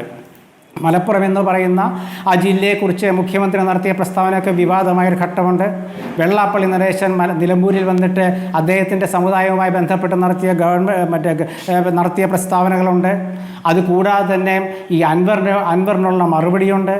പിന്നെ ഈ പാർട്ടിക്കുള്ളിൽ CPMനുള്ളിൽ തന്നെ ഉണ്ടാകുന്ന ഒരുപാട് വിഷയങ്ങളുണ്ട്. അപ്പോൾ ഇങ്ങനെ ഒരുപാട് വിഷയങ്ങൾ വരുമ്പോൾ സ്വരാജ് എന്ന സ്ഥാനാർത്ഥി ഇതെല്ലാം ഒറ്റയടിക്ക് CPM അങ്ങ് സാധിച്ചിരിക്കുകയാണ്. കാരണം സ്വരാജിനെ ഞങ്ങൾ സ്ഥാനാർത്ഥിയാക്കുന്നു. പ്രതിപക്ഷത്തിനുള്ള മറുപടി, അൻവറിനുള്ള മറുപടി, ഗവൺമെൻറ്റിൻ്റെ പ്രതിനിധി, അതായത് അടിവാൾ ചുറ്റിക നക്ഷത്രം ഞങ്ങളെ ഏൽപ്പിക്കുന്നു. ഇത്രയുമാണ്. കാരണം പാലക്കാട്ട് അവരെ ഒരു സ്വതന്ത്രനെ പിടിച്ചു നിർത്തി, UDFൽ അസ്വസ്ഥതയുണ്ടാക്കിയ സ്വതന്ത്രനെ. അതുപോലെ തൃക്കാക്കരയിൽ അവരുടെ സ്വതന്ത്രനെ പിടിച്ചു നിർത്തി. അത് പുതുപ്പള്ളിയിലെ ഉമ്മൻചാണ്ടിയുടെ തോറ്റ CPM നേതാവിനെ തന്നെ വീണ്ടും അവരവിടെ പരീക്ഷിച്ചു. ചേലക്കരയിലാണെങ്കിൽ അവർ ജയിച്ച മണ്ഡലത്തിൽ അവർ വലിയ 39,000 വോട്ടുകളുടെ ഭൂരിപക്ഷത്തിൽ K രാധാകൃഷ്ണൻ ജയിച്ച ചേലക്കരയിൽ ഉപതെരഞ്ഞെടുപ്പിൽ അവർ പാർട്ടി സ്ഥാനാർത്ഥിയെ തന്നെ നിർത്തി. അപ്പോൾ ജയിക്കുന്ന മണ്ഡലത്തിൽ പാർട്ടി സ്ഥാനാർത്ഥിയും വ്യത്യാസമുണ്ടല്ലോ. സിറ്റിംഗ് സീറ്റുകൾ നിലനിർത്തി എന്നുള്ളതാണ് ഈ ഉപതെരഞ്ഞെടുപ്പുകളുമായി ബന്ധപ്പെട്ട് CPMന് പറയാനുള്ളത്. ഇപ്പോൾ നിങ്ങൾ തൃക്കാക്കരയും പാലക്കാടും പുതുപ്പള്ളിയും ഒക്കെ പറയുമ്പോൾ ചേലക്കര നിലനിർത്തിയല്ലോ, അതുപോലെ തന്നെ നിലനിർത്തും നിലമ്പൂർ എന്നുള്ളതാണ് അവരുടെ അവകാശവാദം. ഞാൻ പറഞ്ഞതല്ല. ഞാൻ പറഞ്ഞത് ചേലക്കരയിൽ അവർ ജയിച്ച മണ്ഡലമാണ്. ആ മണ്ഡലത്തിൽ അവർ സ്വതന്ത്രനെ നിർത്തണ്ട. കാരണം അവർക്ക് അവരുടെ മണ്ഡലത്തിൽ അവർക്ക് ജയിക്കുന്നൊരു ഉറപ്പുണ്ടായിരിക്കാം. അതുകൊണ്ട് അവർ പാർട്ടി ചിഹ്നം കൊടുത്തു, പാർട്ടി സ്ഥാനാർത്ഥിയെ നിർത്തി. അപ്പോൾ ജയിക്കുന്ന മണ്ഡലങ്ങളിൽ പാർട്ടി സ്ഥാനാർത്ഥിയും സംശയമുള്ള മണ്ഡലങ്ങളിൽ സ്വതന്ത്രന്മാരും എന്ന രീതിയിൽ വരുന്നത് പാർട്ടിക്ക് ഒരു അവമതിപ്പുണ്ടാക്കി. അപ്പോൾ മാധ്യമങ്ങളും പൊതുസമൂഹവും ചോദിച്ചുകൊണ്ടിരുന്നു, എന്താണ് പാർട്ടി സ്ഥാനാർത്ഥി നിർത്താത്തത്, ധൈര്യമില്ലേ എന്നൊക്കെ ചോദിച്ചപ്പം അവരതിലേക്ക് ഇറങ്ങി ആ സ്ഥാനാർത്ഥിയെ നിർത്തേണ്ട ഒരു അവസ്ഥയിലേക്ക് അവരെത്തി. അത് ഗതികേടൊന്നും ഞാൻ പറയില്ല കേട്ടോ, ഗതികേടൊന്നുമല്ല. പക്ഷേ അവർ ആ നിലയ്ക്ക് എത്തിയത് കാരണം പാർട്ടി സ്ഥാനാർത്ഥി എവിടെയെന്ന് ചോദിക്കുമ്പോൾ ഗവൺമെൻറ്റിൻ്റെ പ്രധാനത്തിൻ്റെ നേട്ടങ്ങൾ, പ്രോഗ്രസ് കാർഡ് ഇതൊക്കെ ഉണ്ടല്ലോ. അപ്പോൾ ഇതൊക്കെ വിശദീകരിക്കാൻ സ്വതന്ത്രം മതിയോ, ഏതെങ്കിലും ഡോക്ടർ മതിയോ, പാർട്ടിയുടെ സെക്രട്ടേറിയറ്റ് അംഗം തന്നെ വേണ്ട. അപ്പോൾ ജനങ്ങൾക്ക് നേരിട്ട് ചോദിക്കാം. എന്താ ഇപ്പോൾ ചില പ്രതിപക്ഷം പറയുന്നുണ്ട് പെൻഷനുണ്ടോ, നേരിട്ട് ചോദിക്കാം പെൻഷൻ എവിടെ. അതുപോലെ തന്നെ തൊഴിലില്ലായ്മ നേരിട്ട് ചോദിക്കാം, PSC നിയമനം നേരിട്ട് ചോദിക്കാം, ധൂർത്ത് നേരിട്ട് ചോദിക്കാം, ഒരുപാട് കാര്യങ്ങൾ സ്വരാജിനോട് നേരിട്ട് ചോദിക്കാം അദ്ദേഹത്തെ. അപ്പോൾ ആ ഒരു വ്യത്യാസമുണ്ട്. മറ്റേ സ്വതന്ത്രൻ എന്താ പറയുക, എല്ലാം പാർട്ടി പറയുമെന്ന് പറയും. അപ്പോൾ അതുകൊണ്ട് ഇവരെ സംബന്ധിച്ചിടത്തോളം ഇവർ ഇറക്കിയ സ്ഥാനാർത്ഥി വളരെ UDFന് നേരിടാൻ പറ്റിയ സ്ഥാനാർത്ഥി തന്നെയാണ്. തന്നെയാണ് അത് കോൺഗ്രസിലും UDF-ലും ആവേശം ഉണ്ടാക്കും. കാരണം എന്താണ്, പാർട്ടി നേതാവിനെയാണ് എതിരിടുന്നത്. അത് വെറും നേതാവല്ല, സെക്രട്ടേറിയറ്റ് അംഗത്തെയാണ് എതിരിടുന്നത്, പിണറായി വിജയൻ്റെ പ്രതിനിധിയാണ് എതിരിടുന്നത്. ഇതുകൊണ്ട് കോൺഗ്രസിലും UDF-ലും കൂടുതൽ ആവേശം വരും.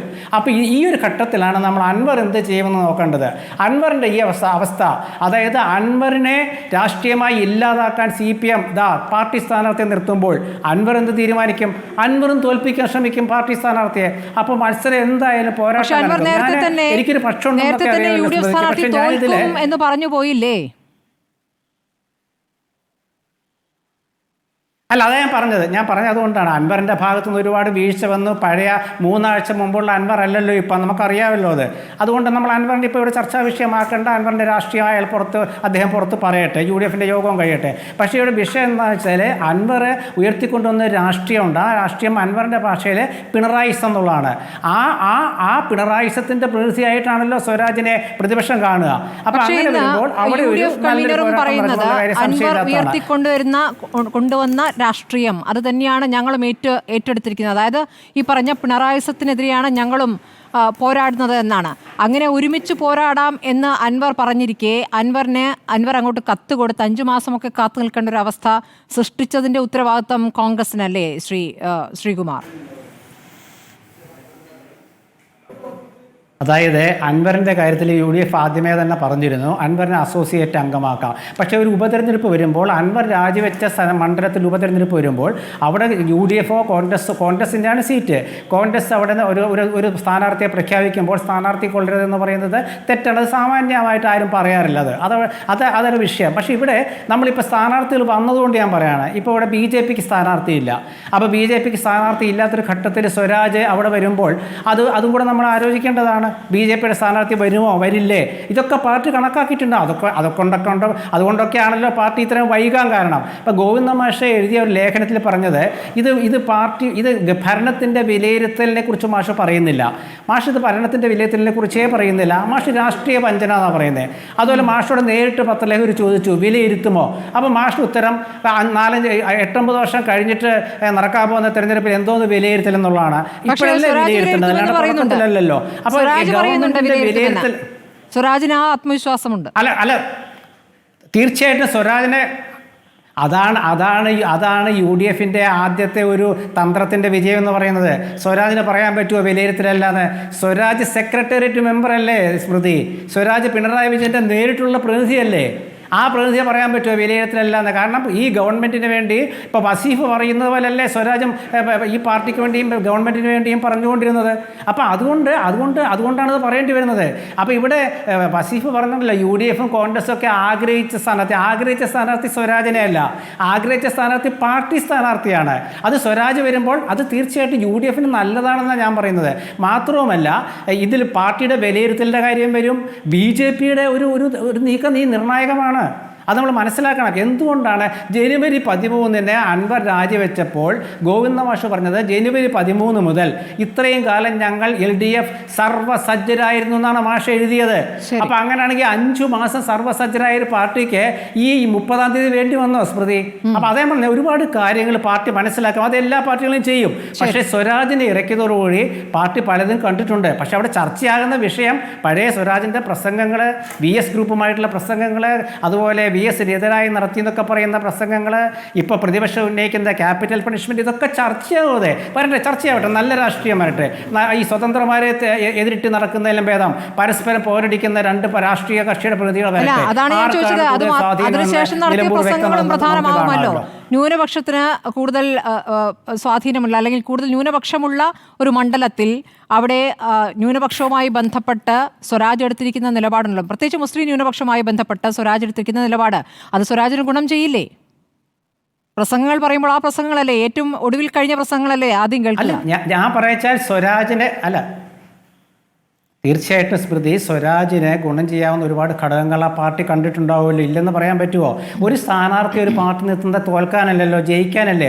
പക്ഷേ അവിടെ ചർച്ചയ്ക്ക് വരുമ്പോൾ, ഒരു രാഷ്ട്രീയ പോരാട്ടത്തിൽ ചർച്ച ചെയ്യുമ്പോൾ ഒരുപാട് വിഷയങ്ങൾ വരും.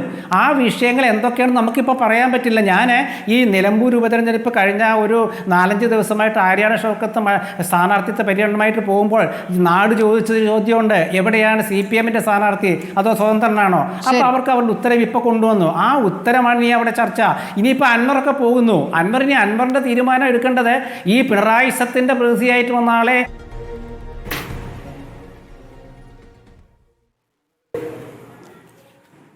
സ്മൃതി, നമുക്കറിയാമല്ലോ എന്തിനാണ് PV അൻവർ തൻ്റെ MLA സ്ഥാനം രാജിവെച്ചത് എന്ന് ഈ നാട്ടിലെ ആളുകൾക്കൊന്നും ഇനി പറഞ്ഞു കൊടുക്കേണ്ട ആവശ്യം ഉണ്ട് എന്ന് എനിക്ക് തോന്നുന്നില്ല. അദ്ദേഹം ഉയർത്തിയ ഒരുപാട് വിഷയങ്ങളുണ്ട്. ഈ വിഷയങ്ങൾ ഉയർത്തിയത് ആർക്കെതിരെയാണ്? ഇവിടുത്തെ ഇടതുപക്ഷ ഗവൺമെൻറ്റിനെതിരെയാണ്, ബഹുമാന്യനായിട്ടുള്ള മുഖ്യമന്ത്രിക്കെതിരെയാണ്, CPM എന്ന പാർട്ടിക്കെതിരെയാണ്. അദ്ദേഹം ഉയർത്തിയ ആ പ്രശ്നങ്ങൾക്ക് വേണ്ടിയിട്ടുള്ള ഒരു പോരാട്ടം ഈ നിലമ്പൂർ മണ്ഡലത്തിനകത്ത് ഉണ്ടാകും എന്ന കാര്യത്തിൽ ഒരു സംശയവും വേണ്ട. അതായത് അൻവറിനെ സംബന്ധിച്ച് ഈ തെരഞ്ഞെടുപ്പിൽ M സ്വരാജ് പരാജയപ്പെടുക എന്നുള്ളത് തന്നെയാണ് പ്രധാനപ്പെട്ട ലക്ഷ്യം, അല്ലേ? തീർച്ചയായിട്ടും ഞങ്ങളിപ്പോൾ അങ്ങനെ തന്നെയാണ് ആഗ്രഹിക്കുന്നത്. നമ്മളിവിടെ ഇപ്പോൾ ചർച്ചയിൽ പലരും പറഞ്ഞു ഇവിടെ UDF LDF പോരാട്ടം നടക്കുന്നുവെന്ന്. ഇപ്പോൾ അങ്ങനെ പറയാനായിട്ടില്ല സ്മൃതി. കാരണം എന്താണെന്ന് ചോദിച്ചാൽ ഞങ്ങൾ വെയിറ്റ് ചെയ്യുകയാണ്. ഒരു മാസ് എൻട്രി ഇവിടെ വരാൻ പോവുകയാണ്. എന്താണ് മാസ് എൻട്രി? അത് തൃണമൂൽ കോൺഗ്രസിൻ്റെ സ്ഥാനാർത്ഥിയുമായിട്ട് ബന്ധപ്പെട്ട ഒരു മാസ് എൻട്രി. അത് ഒരു പക്ഷേ PV അൻവർ ഒറ്റയ്ക്ക് മത്സരിച്ചേക്കാം, അല്ലെങ്കിൽ നിങ്ങളുടെ നിലപാട് ചോദ്യം ചെയ്യപ്പെടുന്നത് രണ്ട് മുന്നണികൾക്കിടയിൽ PV അൻവർ കൂടി വന്നാൽ ആരാണ് വിജയിക്കുക, ആരാണ് പരാജയപ്പെടുക? ആരാണ് വിജയിക്കുക എന്ന്, ആരാണ് പരാജയപ്പെടുക, ആരാണ് വിജയിക്കുക എന്ന് ആരാണ് കൂടുതലായിട്ട് ആലോചിക്കേണ്ടത് സ്മൃതി? ആരാണ് ആലോചിക്കേണ്ടത്? ഞങ്ങളുടെ പോരാട്ടം ബഹുമാന്യനായിട്ടുള്ള മുഖ്യമന്ത്രിയുടെ നിലപാടുകൾക്കെതിരെയാണ്, ഭരണത്തിനെതിരെയാണ് എന്ന് എല്ലാവർക്കും അറിയാമല്ലോ. അല്ല, അത് ആദ്യം പറഞ്ഞതല്ലോ ഇപ്പോൾ പറയുന്നത്. പാതി വഴിക്ക് എന്തിനാണ്? അതാണ് ഞാൻ ചോദിച്ചത്. എന്താണോ PV അൻവർ പറഞ്ഞത്, എന്താണോ PV അൻവർ ലക്ഷ്യമിട്ടിരുന്നത്, ആ ലക്ഷ്യത്തിൽ നിന്നും അദ്ദേഹം മാറിയോ? വളരെ സിമ്പിളാണ്. അദ്ദേഹം ഉയർത്തിയ പ്രശ്നങ്ങൾ ജനങ്ങളുടെ മനസ്സിലുണ്ട്. അത് ഉയർത്തിക്കൊണ്ടായിരിക്കും ഈ മണ്ഡലത്തിനകത്ത് ഞങ്ങൾ UDFിനോടൊപ്പം നിന്നാലും അതല്ല ഞങ്ങൾ ഒറ്റയ്ക്കാണെങ്കിലും ഞങ്ങൾ ഉയർത്തിക്കൊണ്ടുവരിക. അപ്പോൾ നിങ്ങൾക്കൊരു സംശയമുണ്ടാകും, അതെങ്ങനെ? അത് ഞാൻ സിമ്പിളായിട്ട് പറഞ്ഞു തരാം. ഞങ്ങൾ UDFിൻ്റെ ഭാഗമായിട്ട് ഈ വിഷയങ്ങൾ ഈ ഇലക്ഷനകത്ത് ഉയർത്താൻ ഞങ്ങൾക്ക് സാധിക്കുമെങ്കിൽ അത് ഷൗക്കത്ത് എന്ന UDF സ്ഥാനാർത്ഥിയുടെ ഒരു വലിയ വിജയത്തിന് കാരണമാകും. അതോടൊപ്പം തന്നെ ഞാൻ പറയുന്നു, ഇനി UDFിലേക്ക് ഞങ്ങൾ എടുക്കുന്നില്ല എന്ന് കൂട്ടുക. ഞങ്ങൾക്ക് ഒരു എൻട്രി ഇല്ല UDFിലേക്ക്. ഞങ്ങൾ തൃണമൂൽ കോൺഗ്രസ് എന്ന രാഷ്ട്രീയ പ്രസ്ഥാനം ബഹുമാന്യനായിട്ടുള്ള PV അൻവർ ഇവിടെ മത്സരിക്കും. അദ്ദേഹത്തിന് കിട്ടുന്ന വോട്ടുകൾ എന്ന് പറയുന്നത് നിങ്ങളിപ്പോൾ കരുതുന്നത് പോലെയല്ല.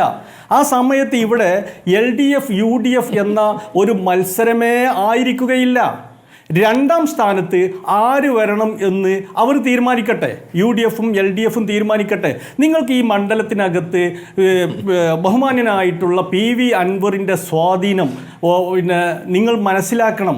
അദ്ദേഹത്തിന് പ്രവർത്തന ശൈലി ഉണ്ടായിരുന്നു. അദ്ദേഹം MLA ആയിരിക്കുന്ന സമയത്ത് ഒട്ടും സ്വാധീനമില്ല എന്നൊന്നും ചുരുക്കി കാണുന്നില്ല. പക്ഷേ നിങ്ങൾ പറയുന്ന സ്വാധീനം, നിങ്ങൾ നേരത്തെ നടത്തിയിരുന്ന വെല്ലുവിളിയെ എത്രത്തോളം യാഥാർത്ഥ്യത്തിലേക്ക് എത്തിയിട്ടുണ്ട്? PV അൻവർ നടത്തിയ പൊതുപ്രസംഗങ്ങൾ, അതായത് ഈ പാർട്ടിയിൽ നിന്നും അകന്ന ശേഷം അദ്ദേഹം നടത്തിയ പൊതുപരിപാടികൾ, വലിയ ജനാവലിയെ കൊണ്ടുവരുമെന്ന് പറഞ്ഞ് നടത്തിയ പ്രതികരണങ്ങൾ, പാർട്ടിയിൽ നിന്നും ഒരുപാട് പേര് ഇതാ എനിക്കൊപ്പം ഇറങ്ങി വരാൻ പോകുന്നു എന്ന് പറഞ്ഞുള്ള പ്രഖ്യാപനങ്ങൾ, ഒരാളെ ചൂണ്ടിക്കാട്ടാമോ CPM നിന്ന് ഇറക്കിക്കൊണ്ടുവന്ന ഒരു നേതാവിനെ? അങ്ങനെ സംഭവിച്ചിട്ടില്ല. അപ്പോൾ ഈ വലിയ വായിൽ പറയുന്ന കാര്യങ്ങൾ, വീണ്ടും വീണ്ടും നിലപാട് മാറ്റൽ, ഇതൊക്കെ ജനവും നിരീക്ഷിച്ചു കൊണ്ടിരിക്കുകയല്ലേ? അൻവറിനെ സംബന്ധിച്ച് ഒരു രാഷ്ട്രീയ ഭാവി, അത് ഏതെങ്കിലും ഒരു മുന്നണിയുടെ ഭാഗമായി നിൽക്കുക, അതിലപ്പുറം ഒറ്റയ്ക്ക് നിന്നൊരു രാഷ്ട്രീയ ഭാവിയുണ്ട്. ഇവിടെ TMC അങ്ങ് വളർത്തി വലുതാക്കി കളയാമെന്നുള്ള ബുദ്ധിശൂന്യത അദ്ദേഹത്തിനുണ്ടോ?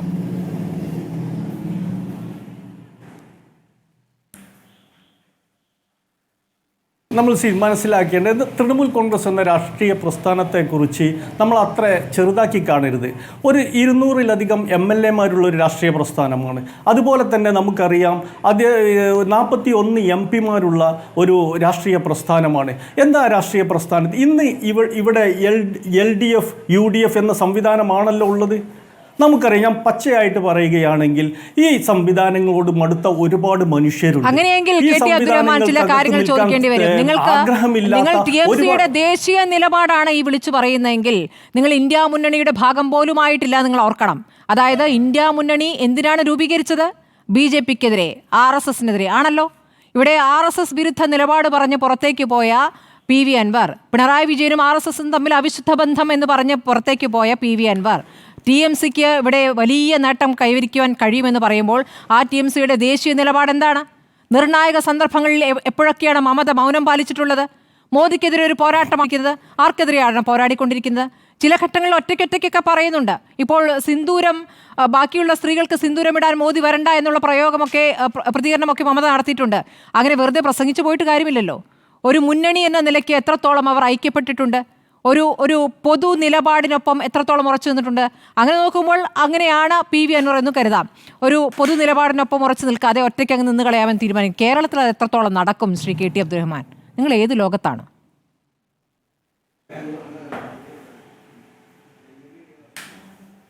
ഒറ്റയ്ക്ക് നടക്കുകയോ ഇല്ലയോ എന്നുള്ളത് രണ്ടാമത്തെ പ്രശ്നമാണ്. ആദ്യം ഞങ്ങൾ തൃണമൂൽ കോൺഗ്രസ് എന്ന രാഷ്ട്രീയ പ്രസ്ഥാനം ഇവിടെ രൂപീകരിച്ചതിന് ശേഷം ഞങ്ങൾ ആദ്യം ചെയ്തത് എന്താണ്? ഞങ്ങൾ ഈ LDFന് UDFന് കത്ത് കൊടുത്തതല്ലേ ആ മുന്നണിക്കകത്ത് ചേരണമെന്ന് പറഞ്ഞുകൊണ്ട്. ശരി, ഇതൊക്കെ പറഞ്ഞു കഴിഞ്ഞതാണല്ലോ, ഒരുപാട് തവണ പറഞ്ഞതാണല്ലോ. കത്ത് കൊടുത്തു, വെയിറ്റ് ചെയ്തു, ഇതൊക്കെ ശരി തന്നെ, നിങ്ങളോട് കാണിച്ച അനീതിയാണ്. പക്ഷേ നിങ്ങൾ ആ മുന്നണിയുടെ ഒരു സ്ഥാനാർത്ഥിയെ പ്രഖ്യാപിക്കുമ്പോൾ ആ സ്ഥാനാർത്ഥിയെ അപകീർത്തിപ്പെടുത്തി, ആ പാർട്ടിയുടെ പ്രതിപക്ഷ നേതാവിനെ അപകീർത്തിപ്പെടുത്തി നിങ്ങൾക്ക് എങ്ങനെ മുന്നോട്ട് പോകാൻ? ഒരു രാഷ്ട്രീയ നേതാവിന് മുഖ്യമന്ത്രിയെയും പ്രതിപക്ഷ നേതാവിനെയും ഒരുപോലെ വിമർശിച്ചുകൊണ്ട് എന്ത് രാഷ്ട്രീയ സാധ്യതയാണ് താങ്കൾ കാണുന്നത്? PV അൻവറിനെ അപമാനിച്ചുകൊണ്ട് മുന്നോട്ട് പോയതിനെക്കുറിച്ച് സ്മൃതിക്ക് ഒന്നും പറയാനില്ലേ? PV അൻവർ എന്ന രാഷ്ട്രീയ നേതാവിനെ കുറിച്ച് അദ്ദേഹം എത്രത്തോളം താഴ്മയോടുകൂടിയാണ് UDFനോട് പെരുമാറിയത് എന്ന് നിങ്ങൾക്കൊക്കെ അറിയാവുന്നതാണല്ലോ. ഈ 2 ദിവസം മുമ്പ് അദ്ദേഹത്തിൻ്റെ വാർത്താ സമ്മേളനം നിങ്ങളൊക്കെ ശ്രദ്ധിച്ചതല്ലേ? എത്രത്തോളം താഴ്മയായിട്ടാണ് അദ്ദേഹം UDFനോട് സംസാരിച്ചത്. ശരി, ഇതൊന്നും ആരും കാണുന്നില്ലേ? അദ്ദേഹത്തിന് അഭിമാനമില്ലേ? ശരി, അഭിമാനം എന്നുള്ളത് അപമാനിച്ചുകൊണ്ടാണ് അഭിമാനം നേടിയെടുക്കുക എന്നൊരു ചോദ്യം കൂടിയുണ്ട്. തിരിച്ചെത്താം. എനിക്ക് നവാസിലേക്ക് പോകണം. നവാസ്, ഇപ്പോൾ PV അൻവർ നേരത്തെ സ്വരാജുമായി ബന്ധപ്പെട്ട് നടത്തിയ പ്രതികരണങ്ങൾ, അതൊക്കെ നേരത്തെ ഫേസ്ബുക്കിലിട്ട പോസ്റ്റുകളൊക്കെ വീണ്ടും ഉയർന്നു വരുന്നുണ്ട്. നിങ്ങളുടെ വിരട്ടലിന് വേറെ ആളെ നോക്കണം, നിങ്ങൾ കുറേ ആയിട്ട് വിരട്ടിയും ഭീഷണിപ്പെടുത്തിയും ആളുകളെ വരുതിയിലാക്കാൻ നോക്കുന്നുണ്ട്, ഇത് വേറെ പാർട്ടിയാണ്, അത് കയ്യിൽ വെച്ചാൽ മതി എന്ന സ്വരാജിനൊപ്പം ഉള്ള പടം ഷെയർ ചെയ്തുകൊണ്ട് PV അൻവർ ഇട്ട പോസ്റ്ററൊക്കെ ഇങ്ങനെ വരുന്നുണ്ട്. ഇതൊക്കെയാവും ഈ തെരഞ്ഞെടുപ്പിലെ പ്രധാനപ്പെട്ട ചർച്ചാ വിഷയം. തിരിച്ചെത്താം. -UDF ആര്യാടൻ ഷൗക്കത്തിന്. സ്മൃതി, ആദ്യം ഈ PV അൻവർ വിഷയത്തിലേക്ക് വരുമ്പോൾ അത് പൂർണ്ണതയ്ക്ക് മുമ്പിൽ താങ്കൾ ഇടപെട്ടാൽ എൻ്റെ വാദത്തിൻ്റെ പാതി മാത്രം പുറത്തു കേൾക്കുന്ന സംശയത്തിന് ഇടയാക്കുമെന്നതുകൊണ്ട് സമയം പൂർണ്ണമായി തരണം അതിലേക്ക് വരുമ്പോൾ എന്ന് ഞാൻ ഓർമ്മപ്പെടുത്താണ്. അതിനു മുമ്പ് സ്മൃതി നേരത്തെ ചില കുത്തിപ്പൊക്കലുകളെ കുറിച്ച് പറഞ്ഞു. ഫേസ്ബുക്കിൽ ചില കുത്തിപ്പൊക്കലുകൾ നടക്കുന്നുണ്ട് എന്ന് പറഞ്ഞു. ഞാൻ ഒരു കാര്യം ഓർമ്മപ്പെടുത്താം. PV അൻവർ ഇട്ട പോസ്റ്റ് കുത്തിപ്പൊക്കിയിട്ട് ഇടതുപക്ഷ സ്ഥാനാർത്ഥിയെ വെള്ളപൂശാൻ ആരെങ്കിലും ശ്രമിക്കുന്നുവെങ്കിൽ ഞങ്ങളത് കുത്തിപ്പൊക്കുന്ന ഒന്നുമില്ല. ഇത് CPIയുടെ മുഖപത്രത്തിൽ വന്നൊരു ലേഖനമാണ്. ഇതിൽ പറയുന്നുണ്ട്, ചരിത്രം അറിയാത്ത കഴുതയാണ്, കമ്മ്യൂണിസ്റ്റ് കഴുതയാണെന്ന് ഒരാളെക്കുറിച്ച് പറയുന്നുണ്ട്. ഞങ്ങളത് ആവർത്തിക്കുന്നില്ല. കള്ള നാണയം എന്ന് ഇപ്പോൾ കൂടെയുള്ള കമ്മ്യൂണിസ്റ്റുകാർ വിളിച്ചിട്ടുണ്ട്, ഞങ്ങളതിനെക്കുറിച്ച് പറയുന്നില്ല. തലയിൽ തക്കാളി കൃഷി നടത്തണമെന്ന് പറഞ്ഞിട്ടുണ്ട്, ഞങ്ങളത് വിട്ടുകളയാണ്, ഞങ്ങളതൊന്നും കുത്തിപ്പൊക്കാൻ നിൽക്കുന്നില്ല. മാധ്യമപ്രവർത്തനം പിതൃശൂന്യമാണ് എന്ന് പറഞ്ഞപ്പോൾ VS അച്യുതാനന്ദൻ ഒരു യുവജന നേതാവിന് മറുപടി കൊടുത്തത് കേരളം ചർച്ച ചെയ്തിരുന്നു. ഞങ്ങളതും കുത്തിപ്പൊക്കുന്നില്ല. മാത്രമല്ല VS അച്യുതാനന്ദനെ ക്യാപിറ്റൽ പണിഷ്മെൻറ്റ് ചെയ്യണമെന്ന് പറഞ്ഞ് തർക്കമുണ്ടായിരുന്നു. അപ്പോൾ കുത്തിപ്പൊക്കലിലേക്ക് പോയാൽ അങ്ങനെ പലം കുത്തിപ്പൊക്കാനുണ്ട്, അതിലേക്കൊന്നും നമ്മൾ പോകുന്നില്ല, അതൊക്കെ നമുക്ക് കളയാം. ഞാനിവിടെ വസീഫ് പറഞ്ഞൊരു കാര്യത്തെ കൂടി പറഞ്ഞിട്ട് ശ്രുതിയുടെ ചോദ്യത്തിന് മറുപടി പറയാം. വസീഫ് ഇവിടെ എൻ്റെ സുഹൃത്തു കൂടി ആയിട്ടുള്ള DYFIയുടെ പ്രസിഡന്റ് വസീഫ് പറഞ്ഞു, ഇതൊരു രാഷ്ട്രീയ പോരാട്ടമാണ്, സ്വരാജിനെ ഞങ്ങൾ ഇറക്കുന്നതിലൂടെ ഞങ്ങൾ ചെയ്യാൻ പോകുന്നത്. അപ്പോൾ പാലക്കാട് നിങ്ങൾ നടത്തിയ രാഷ്ട്രീയ പോരാട്ടം ആയിരുന്നില്ലേ? നിങ്ങൾ തൃക്കാക്കരയിൽ രാഷ്ട്രീയ പോരാട്ടമായിരുന്നില്ലേ? സ്വരാജിന് പ്രതിപക്ഷത്തിന് പോലും ഇഷ്ടമാണെന്നാണ് ശ്രീ വസീഫ്. ഞങ്ങൾക്ക് താങ്കളെ ഉൾപ്പെടെ എല്ലാവരെയും ഇഷ്ടമാണ്. ഞങ്ങൾക്ക് താങ്കൾ മലപ്പുറം ജില്ലയിൽ എൻ്റെ പാർലമെൻറ്റ് മണ്ഡലത്തിൽ വന്ന് മത്സരിച്ചതാണല്ലോ, ഞങ്ങൾക്ക് അങ്ങയെ ഭയങ്കര ഇഷ്ടമാണ്, അങ്ങയെ നല്ലപോലെ ഞങ്ങൾ യാത്രയാക്കിയതാണ്, സ്നേഹത്തോടു കൂടിയാണ് മലപ്പുറത്തുകാർ അങ്ങയെ ട്രീറ്റ് ചെയ്തതെന്ന് ഞാൻ വിശ്വസിക്കുകയാണ്. ഞാൻ ഓർമ്മപ്പെടുത്തട്ടെ, നിങ്ങളെ TP ചന്ദ്രശേഖരൻ പഞ്ചായത്ത് ഇലക്ഷനിൽ മത്സരിച്ചപ്പോൾ വെട്ടിക്കൊന്ന നിങ്ങൾ ഞങ്ങളുടെ സ്നേഹത്തെക്കുറിച്ച് ദയവ് ചെയ്ത് ഓർമ്മപ്പെടുത്തരുത് എന്ന് പറയാണ്. പിന്നെ ഒരു കാര്യം വസീഫ് കൂടെ പറഞ്ഞത്, ഞങ്ങൾ ആരെങ്കിലും സ്ഥാനാർത്ഥിയാകുമോ എന്ന് ചോദിച്ചിരുന്നോ? ഒരു കാര്യം പറഞ്ഞോട്ടെ, ഞങ്ങൾ ആരെങ്കിലും സ്ഥാനാർത്ഥി കൊണ്ടുവരുമെന്ന് പറഞ്ഞിരുന്നോ? അങ്ങനെ ഏതെങ്കിലും നേതാവ് പ്രതികരിച്ചിരുന്നു? CPMൻ്റെ സംസ്ഥാന സെക്രട്ടേറിയറ്റ് മെമ്പർ പറഞ്ഞിരുന്നു, ഞാൻ നിലമ്പൂരിലേക്ക് സ്ഥാനാർത്ഥിയാവാനില്ല, ഞങ്ങൾ നല്ലൊരു സ്ഥാനാർത്ഥി ഇവിടെ കൊണ്ടുവരുമെന്ന് പറഞ്ഞിരുന്നത് ഇപ്പം നിങ്ങൾ പ്രഖ്യാപിച്ച സ്ഥാനാർത്ഥി എം സ്വരാജാണ്. അപ്പോൾ പറഞ്ഞിരുന്നോ എന്ന് ചോദിച്ചാൽ വസീഫെ പറഞ്ഞിരുന്നു. പറഞ്ഞത് ഇപ്പോൾ പ്രഖ്യാപിച്ച സ്ഥാനാർത്ഥിയാണ്, ഞാൻ മത്സരിക്കാനില്ല, നല്ല എല്ലാവർക്കും പൊതുസമനായ സ്ഥാനാർത്ഥിയെ കൊണ്ടുവരും എന്ന് പറഞ്ഞു. എന്തോ ആവട്ടെ, ഞാൻ അതിലേക്ക് തർക്കത്തിനില്ല. പക്ഷേ അതൊക്കെ ഞങ്ങൾ പ്രഖ്യാപിച്ചിരുന്നോ? ഞങ്ങൾ അങ്ങനെ ചെയ്തില്ലായിരുന്നോ? ഞങ്ങളൊരു കാര്യം, ഞങ്ങൾ പറയട്ടെ, അൻവർ ഇല്ലാതെയാണ് പാലക്കാട് ജയിച്ചതെങ്കിൽ, അൻവർ ഇല്ലാതെയാണ് ഞങ്ങൾ തൃക്കാക്കരയിൽ ജയിച്ചതെങ്കിൽ, അൻവർ ഇല്ലാതെയാണ് ഞങ്ങൾ ചാണ്ടി ഉമ്മൻ ജയിച്ചതെങ്കിൽ, അൻവർ ഇല്ലാതെയും ഉണ്ടായും ജയിക്കാൻ ഞങ്ങൾക്ക് സാധ്യമോ? പക്ഷേ ഞങ്ങൾ ആഗ്രഹിക്കുന്നത് അൻവറിന്റെ കൂടി സാന്നിധ്യം അൻവറും ഉയർത്തുന്ന ഞാൻ പറയട്ടെ ഈ കേരളത്തിൽ 140 വർഷത്തെ പാരമ്പര്യമുള്ള ഐക്യ ജനാധിപത്യ മുന്നണി ഞങ്ങൾ ഒറ്റയ്ക്ക് നിന്ന് മത്സരിക്കാൻ പ്രാപ്തമായവരും തയ്യാറായവരുമാണ്.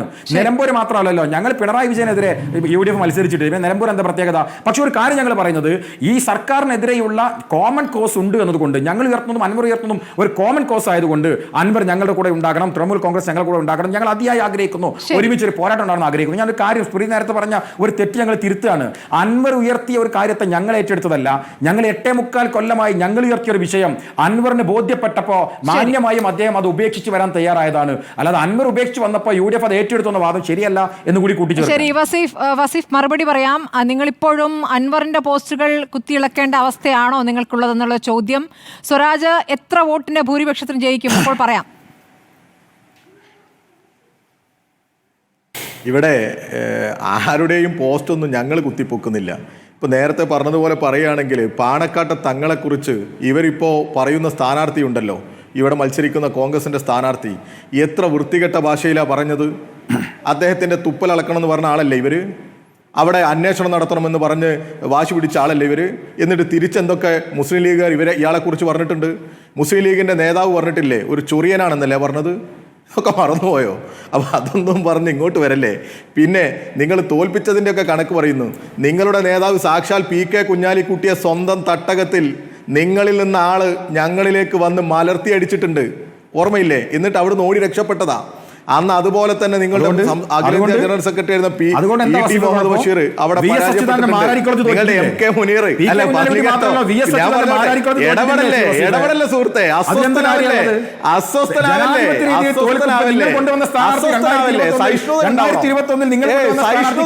നീ പറഞ്ഞ സമയത്ത് ഞാൻ ഒന്നും വേണ്ടിയിട്ടില്ല നവാസെ. ഇങ്ങനെ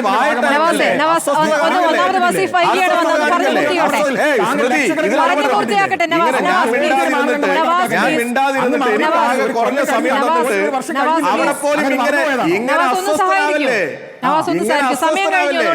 വെറും ലീഗാവല്ലേ? വെറും പാണക്കാട് പച്ചപ്പടയാവല്ലേ? ഈ പാണക്കാട് പച്ചപ്പടയുടെ നിലവാരമുള്ള ആളുകളെ കൊണ്ടുവന്ന് ചർച്ചയ്ക്ക് ഇരുത്തല്ലേ? നിങ്ങൾ പറഞ്ഞപ്പോ ഒരക്ഷരം മിണ്ടിയിട്ടില്ല. നിങ്ങൾ പറഞ്ഞപ്പോ ഒരക്ഷരം മിണ്ടിയിട്ടില്ല. ഒരക്ഷരം പറഞ്ഞിട്ടില്ല. അപ്പോൾ അതുകൊണ്ട് നിങ്ങളുടെ നേതാക്കന്മാരെയൊക്കെ നല്ല രീതിയിൽ ട്രീറ്റ് ചെയ്ത് വിട്ടവരാ ഞങ്ങൾ. അതുകൊണ്ട് നിങ്ങളുടെ മഹത്വം ഇവിടെ പറയണ്ട. നിങ്ങളുടെ അസ്തിത്വത്തെ ചോദ്യം ചെയ്ത സ്ഥാനാർത്ഥിയാണ് ഇവിടെ കോൺഗ്രസിന്റെ സ്ഥാനാർത്ഥി. നിങ്ങൾക്ക് പോലും ഇപ്പോൾ വോട്ട് ചെയ്യാൻ പറ്റുന്ന സ്ഥാനാർത്ഥിയാണ് ഞങ്ങളുടെ സ്ഥാനാർത്ഥി. മുസ്ലിം ലീഗുകാരന് പോലും അംഗീകരിക്കാൻ പറ്റുന്ന രാജ്യത്തിന്റെ മതനിരപേക്ഷ പോരാട്ടത്തിൽ ഇടതുപക്ഷത്തിന്റെ നിലപാട് ശക്തമായ രീതിയിൽ ഈ രാജ്യത്തിന് മുമ്പിൽ അവതരിപ്പിക്കുന്ന കറകളഞ്ഞ മതനിരപേക്ഷതയുടെ ഒരു ഉദാഹരണമാണ് സഖാവ് സ്വരാജ്. ഈ രാജ്യത്ത് ഏറ്റവും നല്ല രീതിയിൽ മതനിരപേക്ഷതയ്ക്ക് വേണ്ടി സംസാരിക്കാൻ ഈ നേതാവ് എവിടെയായിരുന്നു? ഒരു മിനിറ്റ്, അല്ല ഒരു വിഭാഗത്തിനുമില്ല, എല്ലാ വെള്ളാപ്പള്ളിക്കും എല്ലാ വർഗീയവാദികൾക്കും ഞങ്ങൾ മറുപടി കൊടുത്തിട്ടുണ്ട്. വെള്ളാപ്പള്ളി പറഞ്ഞ സമയത്തും ഞങ്ങൾ പ്രതികരിച്ചിട്ടുണ്ട്. അല്ല ഞങ്ങൾ പറഞ്ഞോട്ടെ, ഞങ്ങൾ ഓരോ വിഷയത്തെയും അന്ന് മുസ്ലിം ലീഗ് നിലപാടെന്താ? ഇങ്ങനെ ഇറയെ കയറി അസ്വസ്ഥനല്ല നവാസെ. മുസ്ലിം ലീഗിന്റെ നിലപാടെന്താ? ഈ BJP-ക്കാർക്ക് നാരക വെള്ളം കൊടുത്തവരാ മുസ്ലിം ലീഗ്. ഈ PMA സലാം RSSുമായിട്ട് ഞങ്ങൾ ചർച്ച നടത്താന്ന് പറഞ്ഞവരാ ഇവരുടെ PMA സലാം. ഇവരെ സംബന്ധിച്ചിടത്തോളം അധികാരത്തിന് വേണ്ടി നിലകൊള്ളുക. വെള്ളാപ്പള്ളിയുടെ പാരമ്പര്യവും വെള്ളാപ്പള്ളിയുടെ മതനിരപേക്ഷ ബോധവും ഒക്കെ എന്താണെന്ന് ഞങ്ങൾക്ക് നന്നായിട്ട് അറിയാം. അത് ഞങ്ങളെ പഠിപ്പിക്കണ്ട. വെള്ളാപ്പള്ളിയല്ല മുഖ്യമന്ത്രിയുള്ള നാടല്ലേ ഈ നാട്.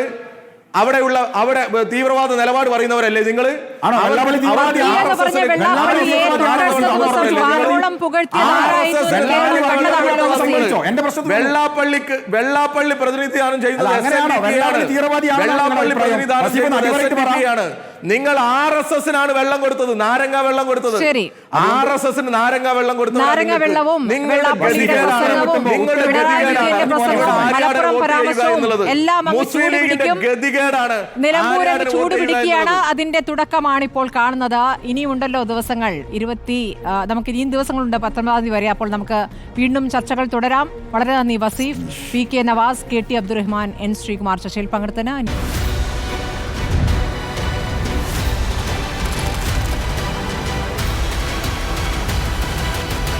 ഡിബേറ്റ് വിത്ത് സ്മൃതി പരുത്തിക്കാട്.